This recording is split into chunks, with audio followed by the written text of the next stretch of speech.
ನಮಗೆ 10 ದಿನಗಳಿಂದ ಇಲ್ಲಿವರೆಗೂ ಫ್ರಮ್ ಫಸ್ಟ್ ಡೇ ಟಿಲ್ ನಾವು ಏನೋ ಒಂದು ರೀತಿ ಸ್ವಾಮಿ ವಿವೇಕಾನಂದರ ಚಿಂತನೆಯ ಸಿಂಚನ ಅದು ಹೋಯಿತು ಅಂತ ಅನ್ಕೋತೀನಿ. ಯಾಕಂದರೆ ಅವ್ರು ಹೇಳಿರೋ ಹಾಗೆ ನಮಗೆಲ್ಲ ಗೊತ್ತಿದೆ, ಮನುಷ್ಯನಲ್ಲಿ ಈಗಾಗಲೇ ಅಡಗಿರುವ ಪರಿಪೂರ್ಣತೆಯನ್ನು ಅನಾವರಣಗೊಳಿಸೋದೇ ಜ್ಞಾನ ಅಥವಾ ವಿದ್ಯೆ. ಅದು ನಮ್ಮ ಆಂತರಿಕದಲ್ಲಿ ಅಂದರೆ ಆಂತರ್ಯದಲ್ಲಿ ಈಗಾಗಲೇ ಅಡಗಿದೆ. ಅದನ್ನು ನಾವು ಹೊರಗೆ ತೆಗೆಯೋದು ಇದೇ ಧನಾತ್ಮಕ ಚಿಂತನೆ. ಇದೆಲ್ಲೋ ಒಂದು ಕಡೆ ಈ ಶೂನ್ಯ ಫೌಂಡೇಶನ್, ನಾನೇನೂ ಅಲ್ಲ ನೀನೇ ಎಲ್ಲ ಅಂದರೆ ಸಮಾಜದಲ್ಲಿ ಯಾವುದೇ ತೊಡಕುಗಳು ಬರಲ್ಲ.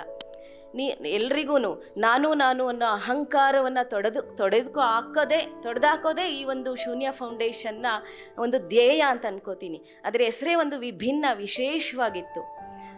ಮನೆಯಲ್ಲೇ ಆಗಲಿ ಸಮಾಜದಲ್ಲೇ ಆಗಲಿ ನಾವೆಲ್ಲರೂ ಅಂತಂತ ಅಂದ್ಕೊಂಡ್ರೆ ಎಲ್ಲೂ ಜಗಳಗಳು ಬರಲ್ಲ, ಎಲ್ಲೂ ಬೇರೆ ಯಾವುದೇ ವಿಭಿನ್ನ ಭಾವನೆ ಬರಲ್ಲ. ಸೊ ವಿಶೇಷವಾದ ಹೆಸರನ್ನು ಈ ಫೌಂಡೇಶನ್ಗೆ ಇಟ್ಕೊಟ್ಟು ನಮ್ಮಲ್ಲಿರುವ ಶಕ್ತಿಯನ್ನು ಅನಾವರಣಗೊಳಿಸಿದ್ದಾರೆ ಗುರುಗಳು. ಒಂದು ರೀತಿ ದೇಹಕ್ಕೆ ಮಾತ್ರ ಅಲ್ಲ, ಮನಸ್ಸಿಗೆ ಹೆಚ್ಚು ಕಾಯಿಲೆಗಳು ಬರೋದು ಮನಸ್ಸಿನಿಂದ ಅಂತ ತುಂಬ ಜನ ಡಾಕ್ಟರ್ಸ್ ಎಲ್ಲ, ಸೈಕಾಲಜಿಸ್ಟ್ಸು ಎಲ್ಲ, ಕೌನ್ಸಿಲರ್ಸ್ ಎಲ್ಲ ಹೇಳ್ತಿರ್ತಾರೆ.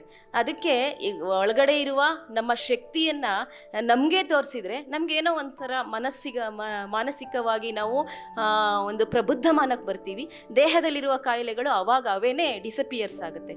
ಸೊ ಅಂತಹ ಒಂದು ಧ್ಯೇಯವನ್ನು ಇಟ್ಕೊಂಡು ನಮ್ಮ ಬೀರೂರಿಗೆ ಬಂದು 10 ದಿನಗಳ ಕಾಲ ಈ ಒಂದು ಯೋಗದ ಜೊತೆಗೆ ನಮ್ಮ ಶಕ್ತಿಯ ಅನಾವರಣಗೊಳಿಸಿದಂತಹ ಗುರುಗಳ ಪಾದಾರವಿಂದಗಳಿಗೆ ಪ್ರಣಾಮಗಳನ್ನು ಸಲ್ಲಿಸುತ್ತಾ, ಪ್ರಾರಂಭದಲ್ಲಿ ಹರೀಶ್ ಗುರುಗಳು ಹೇಳಿದ್ದು ಅಂದರೆ, ನಮಗೆ ಎಲ್ಲ ಗೊತ್ತಿದೆ ಅಂತ ಕೂರೋದಕ್ಕಿಂತ ಏನು ಗೊತ್ತಿಲ್ಲ ಅನ್ನೋ ಸ್ಥಿತಿಯಲ್ಲಿ ನಾವು ಬಂದಾಗ ಹೆಚ್ಚಿಗೆ ತಿಳ್ಕೊಬೋದು ಅನ್ನೋದನ್ನು ಅವರು ತಿಳಿಸ್ಕೊಟ್ರು. ಶಿವಧ್ಯಾನವನ್ನು ಮಾಡಿದಾಗ ಎಲ್ಲ ಹೇಳ್ದಂಗೆ ನನಗೂ ಏನು ಅನಿಸ್ತಂದರೆ ಅಥವಾ ಹೊರಟೋಗ್ಬಿಡೋಣಪ್ಪ, ಯಾಕೆ ಹಿಂಗೆ ಹೇಳ್ತಾ ಇದ್ದಾರೆ ಅಂತ ಅನ್ನಿಸ್ತು. ಆಮೇಲೆ ಮಾಡ್ತಾ ಒಂದಂತೂ ಸತ್ಯ, ನಾವು ಅಲ್ಲಿ 1.5 ಗಂಟೆ ಮಾಡಿದ್ದೀವಿ ಅಂತ ನನಗಂತೂ ಅನ್ನಿಸ್ತಾ ಇಲ್ಲ. ನಾವು ಏನಿದ್ರು ಕೂಡ ನಾನು ಒಂದು 15 ನಿಮಿಷ ಮಾಡಿದ್ವಿ ಅಂತ ಅನ್ನಿಸ್ತು. ಇದಾದಮೇಲೆ ನಾವು ನಿನ್ನೆಲ್ಲ ಅನುಭವಿಸಿದ್ದು ಹೇಳಬೇಕು ಅಂದರೆ ತುಂಬ ವಂಡರ್ಫುಲ್ ಎಕ್ಸ್ಪೀರಿಯೆನ್ಸ್ ಮಾಡಿದ್ದೀವಿ. ಏನಾಯಿತು ಅಂದರೆ, ನನಗೆ ಒಂದು 6 ತಿಂಗಳಿಂದ ಒಂದು ಸ್ವಲ್ಪ ಮನಸ್ಸಲ್ಲಿ ಬೇಜಾರು ಇದೆಲ್ಲ ಇತ್ತು. ಇದು ಮಾಡ್ತಾ ಮಾಡ್ತಾ ಅವ್ರು ನನ್ನ ಎದೆ ಬಂದೋಗಿದ್ದರು.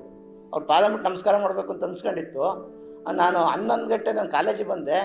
11 ಗಂಟೆ ನಾವು ನಿಮ್ಮ ಮನೆ ಬರ್ತಾಯಿದ್ದೀವಿ ಅಂತೇಳಿ ಬಂದರು. 6 ತಿಂಗಳಿಂದ ನನ್ನ ಮನಸ್ಸಲ್ಲಿ ಏನು ಇದಿತ್ತು ಅದೆಲ್ಲವೂ ಕೂಡ ಸಾಲು ಆಯಿತು. ಆಮೇಲೆ ಒಳ್ಳೊಳ್ಳೆ ವಿಚಾರಗಳು ಬಂದವು. ನಾನು ನಿನ್ನೆಲ್ಲ ಒಂದು 10 ಸರಿ ಈ ಓಂಕಾರವನ್ನು ಇದನ್ನು ಕೇಳಿದ್ದೀನಿ. ಯಾರು ಬಂದಾಗಲೂ ನಿಧಾನಕ್ಕೆ ಹಾಕ್ಕೊಂಡು ಅದು ಕೇಳ್ತಾ ಒಳ್ಳೆ ತುಂಬ ಸಂತೋಷವಾಗಿದ್ವಿ. ಇದೊಂದು ವಿಕಾಸ ಶಿಬಿರ ಅಂತಕ್ಕಂಥದ್ದು ಒಂದು ಇದರಲ್ಲಿ ತಿಳಿಸ್ತಂಥ ಕಾನ್ಸೆಪ್ಟ್ ಒಂದು ಹೊಸದಾಗಿ ನಮ್ಮೆಲ್ಲ ಯೋಗ ಬಂಧುಗಳಿಗೆ ಅತ್ಯಂತ ನೆರವಾಗಿದೆ. ಗುರುಗಳೇ ಹೇಳಿದಾಗೆ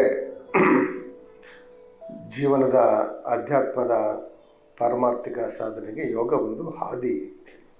ಖಂಡಿತ ಆ ಹಾದಿಯಲ್ಲಿ ನಾವೆಲ್ಲ ಸಾಗಲಿಕ್ಕೆ ಒಂದು ಪ್ರೇರಣೆಯನ್ನು ಮತ್ತಷ್ಟು ಈ ಶಿಬಿರ ನಮಗೆ ಕಲ್ಪಿಸಿಕೊಟ್ಟಿದೆ. ನಿನ್ನೆ ನಡೆದಂಥ ಶಿವಧ್ಯಾನ ನಿಜವಾಗಲೂ ಒಂದು ಔಚಿತ್ಯಪೂರ್ಣವಾಗಿ ನಮ್ಮೆಲ್ಲರಿಗೂ ಕೂಡ ನಮ್ಮಲ್ಲಿರ್ತಕ್ಕಂಥ ಅಂತಃಶಕ್ತಿಯನ್ನು ತೋರಿಸಲಿಕ್ಕೆ ಖಂಡಿತ ನೆರವಾಗಿದೆ.